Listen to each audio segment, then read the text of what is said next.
नमस्कार, मैं आपका दोस्त शशि भूषण गर्ग और आप देख रहे हैं हमारा YouTube channel industrial plot on Yamuna express way. Main हम अमीर लोग करोड़पति लोगों के लिए काम करते हैं, लोगों को फैक्ट्रियां दिलवाते हैं। पर लोग कहते हैं फैक्ट्री तो मिल गई, अब घर भी दिलवा दो, तो अब घर की बात भी कर रहे हैं। यमुना अथॉरिटी ने जो यमुना के अंदर रेजिडेंशियल प्लॉट निकाले हैं, तो कुछ लोगों को आइडिया नहीं होता कि ये जो यहाँ पे जितने प्लॉट हैं वो मीटर के अंदर आते हैं। जो बिल्डर होता है वो गज के हिसाब से देता है, तो आप याद रखिए कि मीटर के हिसाब से है। अब मीटर आपको नहीं समझ में आता तो मम्मी को बोलो घर पे मीटर होगा तो उससे देख लें कि मीटर कितना होता है। ये स्क्वायर के अंदर जगह मिलती है। अब हम बात करेंगे, अभी नई स्कीम आई है, वो 1 महीना चलेगी और रेट है 18,510 रुपये का। तो हमारे साथ एक सर हैं, वो अप्लाई करना चाहते हैं और कुछ क्वायरीज हैं, सर से बात करते हैं। होपफुली आप सबकी क्वायरी सॉर्ट आउट हो जाएंगी। सर नमस्कार, आपका बहुत बहुत स्वागत। सर अपना शुभ नाम बताइए, थोड़ा तेज बोलना पड़ेगा आपको। मेरा नाम बिनीश के बेन्नी। ओके। एक्चुअली मैं केरला का रहने वाला हूँ। मैं अभी यूपी में इधर रह रही हूँ।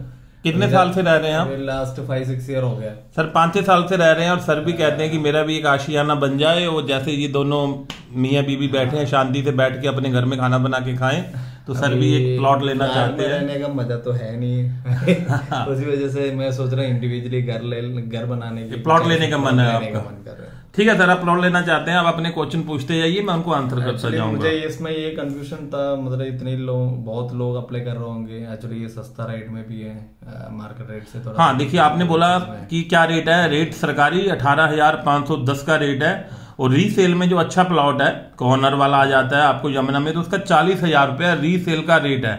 और अंदर गली में है तो 35,000 रुपया रेट है। और छोटे प्लॉटों का रेट थोड़ा ज्यादा है, वो 45,000 भी है यमुना के अंदर। जो बड़े प्लॉट है उनका रेट थोड़ा सा कम भी है। जो बहुत बड़े हैं 1,000 मीटर, 2,000, 3,000 मीटर, उनका रेट 30,000 भी है। पर सरकारी रेट 18,510 का है। ठीक है जी। इसमें ऐसे तो नहीं है कोई बाहर की इन्वॉल्वमेंट है, जो चीज जेन्युइन केस? घपलाबाजी देखिए, आपने एक हिंदी मूवी देखी होगी। हिंदी मूवी में वो कहते हैं कि आपकी पर्ची, ठंडी पर्ची रखेंगे हम, कि बर्फ के अंदर पहले जमा देंगे पर्ची, जब ठंडी हो जाएगी तो हम ठंडी पर्ची निकाल के आपका ड्रॉ निकाल देंगे। यहाँ इतनी कोई ठंडी गर्म पर्ची नहीं है। ड्रॉ P3 कम्युनिटी सेंटर के अंदर होता है, जो बिल्कुल पास है। यमुना अथॉरिटी ओमेगा 1 के अंदर है। जहां ड्रा होता है वो भी P3 कम्युनिटी सेंटर है, बिल्कुल नियर बाय है।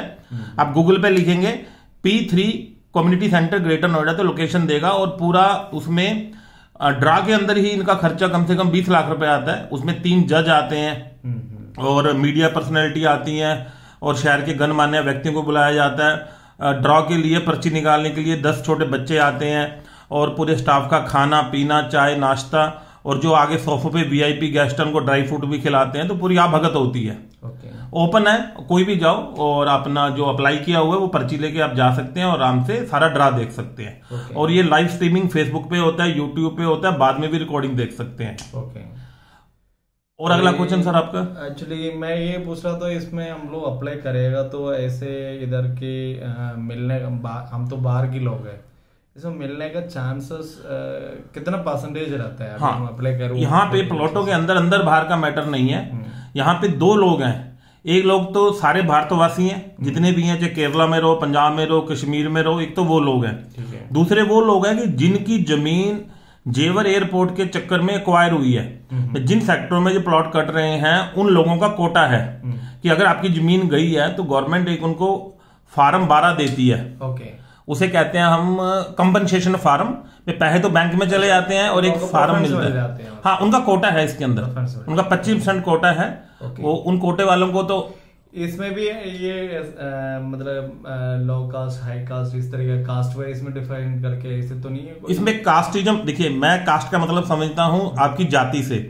इसमें 2 जातियां बांटी गई हैं, शेड्यूल कास्ट, शेड्यूल ट्राइबल और नॉर्मल। बाकी सबको इन्होंने नॉर्मल में लिया है कि कोई अगर आदमी शेड्यूल कास्ट है या शेड्यूल ट्राइबल है तो जो शुरू में टोकन अमाउंट है वो उनके लिए हाफ है। जैसे आपको 60 मीटर का प्लॉट लगाना है, 18,510 रुपए के हिसाब से उसके पैसे बनते हैं 1,10,000, तो उसको 55,000 रुपए देना पड़ेगा। सिर्फ अलॉटमेंट में 5% देना, रेट उसका वही रहेगा। जाति पाति का बस यही मतलब है। जो इसकी इनिशियल आपने बोला था 10% अमाउंट देना है। हाँ। उसके बाद बाकी लोन टाइप में अथॉरिटी का तरफ से होगा। हाँ, आपने बहुत ही अच्छा क्वेश्चन पूछा, बहुत शानदार क्वेश्चन है। इसका जवाब थोड़ा सा लंबा है। इसमें क्या है कि पहले तो एक ही स्कीम होती थी, पहले वाला समझ लो, फिर मैं नया बता दूंगा। पहले क्या होता था कि नोएडा, ग्रेटर नोएडा, यमुना, तीनों में ये स्कीम आती थी कि आप अप्लाई करिए, ठीक है जी। अप्लाई करते ही वो कहते थे कि 10% तो आपको एप्लीकेशन पे देना है, कि 10% आपको एप्लीकेशन पे देना है, और उसके बाद जो बाकी पैसा है, जैसे आपको ड्रॉ वाले दिन ड्रॉ निकल आया, ठीक है जी, ड्रॉ निकलने पर ही आपको 20% देना है 2 महीने के अंदर। ठीक है। जैसे 1 महीना स्कीम चलती है, उसके बाद कम से कम 1 महीने में ड्रॉ हो जाता है, ड्रॉ वाले दिन आपको अलॉटमेंट लेटर मिल जाता है, वहीं पे भी दे देते हैं, बाद में अथॉरिटी भी आपको मेल पे भी भेज देती है, या हार्ड कॉपी भी ले सकते हैं जाके। उसके लेटर मिलने के 60 दिन के अंदर आपको 20% देना होता है। ठीक है। मान लीजिए आपने छोटा प्लॉट लगाया 60 मीटर का, उसकी कीमत है 11 लाख रुपए, 1,10,000 शुरू में दे दिया, 2,20,000 आपको 60 दिन के अंदर देना है। जो बाकी अमाउंट बचेगी, जो बाकी अमाउंट लगभग 7 लाख के आसपास है, उसकी 10 किस्तें बनेगी, और ब्याज रेट रहेगा 8.5%। वो 10 किस्तें आपको पहले दिन ही चार्ट बना के दे देंगे प्रिंट आउट, और उसको आप धीरे धीरे देते रहिए हर 6 महीने पे। ये पुरानी स्कीम थी। अब नई स्कीम के अंदर लोगों के पास पैसा ज्यादा आ गया है, तो इन्होंने 3 स्कीमें बनाई हैं कि अगर आप अप्लाई करेंगे तो फर्स्ट स्कीम ये है कि आप कहते हैं कि मेरे पास पैसा रेडी है, अभी मैं 10% दे रहा हूं, और मेरा प्रेफरेंस वाले में डालो, बाकी मुझे अलॉटमेंट आती है तो 90% मैं तुरंत दे दूंगा 60 दिन के अंदर, कि मुझे कोई लोन पॉन नहीं चाहिए। एक प्लान 1 है। फिर उसके बाद दूसरा प्लान है, वो कहता है मेरे पास ज्यादा पैसा नहीं है, ठीक ठाक है, कि मैं 50 अभी दूंगा, 50 लोन लूंगा, कि 10% अभी दे रहा हूं, 40% अलॉटमेंट पे, और बाकी 50 का मुझे लोन कर दो। और थर्ड वाला तो पुरानी है ही है। तो इसमें ज्यादातर लोग फर्स्ट प्लान अडॉप्ट करते हैं। उसमें वो क्या करते हैं, 1,10,000 दे दिया, अलॉटमेंट में ड्रॉ निकल आया, और निकलते ही बेच देते हैं लोग, प्रीमियम खा लेते हैं, क्योंकि वो अलॉटमेंट के बाद तुरंत रजिस्ट्री हो जाती है, क्योंकि पूरी पेमेंट चली जाती है, रजिस्ट्री होते ही वो बेच देते हैं। क्योंकि बेचने का रीजन है कि ये जो सारे प्लॉट है, मतलब ये फुल्ली फ्री होल्ड मिल जाएगा, मतलब हाँ, आपने ये भी बड़ा शानदार क्वेश्चन पूछा कि फ्री होल्ड क्या है। देखिए आप ये थोड़ा टेक्निकल वर्ड है, फ्री होल्ड। फ्री होल्ड मतलब जैसे हम कहते हैं कि हमने आजादी प्राप्त कर ली, हम फ्री हो गए। जमीन के अंदर भी कंसेप्ट होता है कि एक जमीन होती है फ्री होल्ड। फ्री होल्ड मतलब कि जैसे जो पुश्तैनी जमीन आ रही है, आपकी दादा दादी से आ गई, गांव के अंदर जमीन आ गई, उस जमीन पे आप कुछ भी करो, वो फ्री होल्ड होती है आपकी, जो पुश्तैनी जमीन आ रही है। जैसे खेती की जमीन आई, खेत में भी ट्यूबवेल लगा लो, कमरे डाल लो, पशु बांध लो, वो फ्री होल्ड है। पर जब कोई सरकार जमीन एक्वायर करती है, किसान को पैसा देके लेती है, तो पर्टिकुलर हर एक जगह के अलग अलग रूल है, स्टेट वाइज अलग अलग रूल रहते हैं। डीडीए के अलग रूल है, उत्तर प्रदेश में अलग रूल है, केरला के अलग रूल है। पर यहां पे जो रूल है नोएडा, ग्रेटर नोएडा यमुना अथॉरिटी का, वो सारा लीज बेस है। लीज बेस मतलब वो आपको 99 ईयर पे लीज पे देंगे, लीज टाइप में। हाँ। जैसे ये अपार्टमेंट्स बन रहे हैं, सेम प्रोसेस है, मतलब 99 ईयर्स का लीज पे। नहीं, जो अपार्टमेंट बन रहे हैं उसमें जो बिल्डर ले रहा है, मान लो जेपी ले रहा है, या गौड़तुल्यम ले रहा है, या एटीएस ले रहा है, इनको भी लीज पे मिलती है आगे। पर लीज में लोग कंफ्यूज होते रहते हैं। वो कहते हैं देखो जी, मान लो हमारी उम्र अब 20 साल है, ये 99 की है, मान लो हम हेल्दी भी रहे, हम 100 साल में भी मर गए, फिर हमारी प्रॉपर्टी का क्या होगा, बच्चों को मिलेगी कि नहीं मिलेगी। तो इस कंसेप्ट को थोड़ा सा समझने वाला है। लीज के अंदर एक शब्द आता है जो समझना है कि आप देखिए, आप शब्द बोलिए ग्रेटर नोएडा डेवलपमेंट अथॉरिटी। कोई भी अथॉरिटी के अंदर एक शब्द होता है डेवलपमेंट। उसका मतलब होता है किसानों से जमीन लेके शहर बसा देना। जैसे ही शहर भर जाता है, वो उस एरिया के अंदर म्युनिसिपल कमेटी लाती है। म्युनिसिपल कमेटी आते ही वो अनाउंसमेंट करती है कि हम जमीन को फ्री होल्ड कर रहे हैं, आप हमारे पास इतनी एक फीस होती है वो पे करें और फ्री होल्ड करवा लें। फ्री होल्ड करने के बाद आपके पास जमीन के राइट्स आ जाते हैं, आप उसमें अपनी मर्जी से बना सकते हैं। फिर आपको अथॉरिटी से नक्शा पास नहीं करवाना, फिर आपको एमसीडी से नक्शा पास करवाना होता है। और फ्री होल्ड का अंदर एक बेनिफिट ये होता है कि अगर आप रेजिडेंशियल है तो रेजिडेंशियल में आपको घर ही बनाना पड़ेगा। फ्री होल्ड होने के बाद आप उसमें ऑप्शन ये आती है कि नक्शे के अंदर आप बोलते हैं मुझे पीजी खोलना है, तो पीजी खोल सकते हो। आप प्लॉट में स्कूल खोलना, छोटा सा बच्चों के लिए प्ले स्कूल खोल सकते हो। फ्री होल्ड होने में कुछ चीजें आप उस रेजिडेंशियल घर के अंदर कर सकते हैं जो कि अथॉरिटी के अंदर नहीं कर सकते आप। ये बेसिक फर्क आता है। पूछना था इसमें, जो लोग जो सेक्टर में जमीन काट के जो प्लॉट मिला हुआ है, जो अभी हम देख रहे थे अल्फा हो गया, बीट हो गया, इस तरीके के सेक्टर में पहले प्लॉट मिला हुआ, उसमें इतना परसेंटेज कंसेशन करके छोड़ना है, नहीं तो घर बना के रखना है, इस तरीके का कुछ है इसमें? हाँ बिल्कुल। जैसे आपको 100 मीटर का प्लॉट मिलता है तो हर एक सेक्टर में अलग अलग नियम है। किसी में 40% छोड़ना है, किसी में 30% छोड़ना है। वो आपकी मर्जी है। रूल ये है कि 30% छोड़ना है, 15 आगे छोड़ना है, 15 पीछे छोड़ना है, कि घर आपका हवादार रहे। मान लो किसी के घर में कोई फायर अगर हो जाती है, कुछ प्रॉब्लम है, सफोकेशन ना हो, तो ये नियम है कि पीछे आप अपने ग्रीनरी लगाएं, पेड़ पौधे लगाएं या वॉशिंग जोन बना लें। ये नियम अलग अलग है हर एक जगह का, पर 30% तो छोड़ना ही छोड़ना है। 30% छोड़ना। हाँ, पर अगर आप धक्के से ज्यादा बना लेते हो तो उनकी मर्जी है, वो आपको फाइन डालें या आपका बिल्डिंग तोड़ देंगे जितनी सरप्लस होगी। ओके, जो वो अथॉरिटी वाला जो हाँ, वो चेकिंग करते हैं, क्योंकि जब घर बनता है पहले नक्शा पास होता है, उसके बाद आपको पोजेशन सर्टिफिकेट लेना होता है कि मैंने नक्शे के हिसाब से घर बनाया है। तो इस चीज का भी हमें ध्यान रखना पड़ता है। इसमें और क्या था? इसमें सरकार की तरफ से लोन है, बैंक की तरफ से? ये नहीं, इसमें लोन कुछ नहीं है। आप इसमें एक कंसेप्ट समझिए कि आप EMI भरते रहना, मतलब अथॉरिटी को पेमेंट देते रहना। हाँ, इसका कंसेप्ट का एक लॉजिक है। जैसे ये आपका हेलमेट पड़ा है, ये कौन से बाइक का हेलमेट है? कौन सा बाइक चलाते हैं? मैं 350 ORS लगा। हाँ, 350 कितनी क्या कॉस्ट थी बाइक की?